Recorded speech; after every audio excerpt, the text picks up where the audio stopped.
বাজে কাটা জানেন? সকাল 8টা 4। গতকালকে ডিউটি করছি হলো 16 ঘন্টা, বাসাতে আসা যাওয়ার জন্য 2 ঘন্টা, 18 ঘন্টা। আপনার রাত আর দিনের টাইম হলো 24 ঘন্টা। 24 ঘন্টার 18 ঘন্টা হলো গেল ডিউটিতে আর রাস্তায়। বাকি থাকে কয় ঘন্টা? 6 ঘন্টা। 6 ঘন্টার বাসায় গেছি। বাসায় যাওয়ার পরে গোসল করছি। পরশু দিনের ডাল রান্না করা ছিল, পাতলা ডাল। সেই ডাল গরম করছি, করিয়া ভাত খাইছি।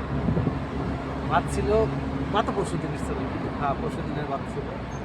এটা গরম করে খাইছি। বাইকটা খাইলো, বাইকটা পানি দিয়ে এক নালা খাইলো। কোনো তরকারি ছিল না। আর আমি ডাইল নিতে বলছিলাম, ডাইল নেই। একটা মানুষ কতটা ক্লান্ত হইলে এইভাবে গাড়িতে বসার পর 5 মিনিট বা 7 মিনিট আগে আমরা কাজ শেষ করে গাড়ি তুলছি, আর একটা কাজে যাইতেছি। আমার কাজই এটা যে এক জায়গায় মনে করেন একটা কাজ আমরা বাগেরহাট জেলায় করছি বা ঢাকা শহরের কথা বলি। একটা কাজ আমরা মনে করেন যে জোরাইন পুস্তকলা করছি। আর একটা কাজ করবো যে আমরা গুলিস্তানে আর একটা কাজ করি। দেখা যায় আর একটা কাজ করতে আমাকে মহাখালী দেখতে হবে। মহাখালী দাঁড়ে বলতেছি, মহাখালীটা মনে করেন যা এখানে কোম্পানি লোকেশন পাঠাই দিল, কইলো এয়ারপোর্ট যা টঙ্গি, ওই জায়গায় যাইতে হবে। মানে টোটাল 10টা-12টা মোকাম করি, এরকম ঘোরা লাগে। তখন একটা মোকাম শেষ করার পর আর একটা মোকামের জন্য গাড়ি তুলি। গাড়ি কিন্তু কোম্পানি গাড়ি এবং সাথে রুম তো বাইরের করে গাড়ি তুলছি, আর আমার গাড়ি চলতেছে রাস্তায় যদিও যাও।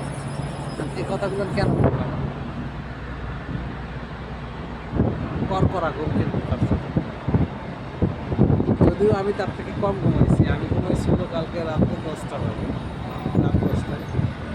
যেহেতু আমার 3-4টে ইউটিউব চ্যানেলে ভিডিও এডিট করা লাগছে, 2টা ফেসবুকের জন্য ভিডিও আপলোড করা লাগছে। আজকে সারাদিনের যত ভিডিও, মানে আজকে হলো 30 তারিখ, এই 30 তারিখের ভিডিও গতকালকে রাত্রে আমি ডিউটিতে যাইয়া 4টা ইউটিউব চ্যানেলে, 2টা ফেসবুক, একটা ফেসবুক পেজ, একটা ফেসবুক আইডি, এই 6 জায়গা ভিডিও বানাইয়া এডিট করিয়া এরপরে রাত 10টার পরে শুয়েছি। 2 ঘন্টা লাগছে আমার ভিডিওগুলো আপলোড করা। আমি আবার এই ভিডিওগুলো টাইম সেট করিয়ে রাখি। যেহেতু আমার ডিউটিতে আছে, তার আমি ভিডিও আপলোড করতে পারবো না। আমি শিডিউল করিয়ে রাখছি, ভিডিও অটোমেটিক আপলোড হয়ে যায়, পাবলিক হয়ে যায়। আপলোড করার সময় পাবলিক হয় না, পাবলিক করার সময় টাইম দিয়ে দেয়, যার কারণে ইউটিউব ফেসবুক টাইম মতো পাবলিক হয়ে যায়। দেখেন, টোটাল আমি 20 ঘন্টা 21 ঘন্টা অনলাইন আর কোম্পানির ডিউটি রাস্তা করলাম। এরপরে বাসায় গেছি, ঘুমাইছি 10:30 বাজে।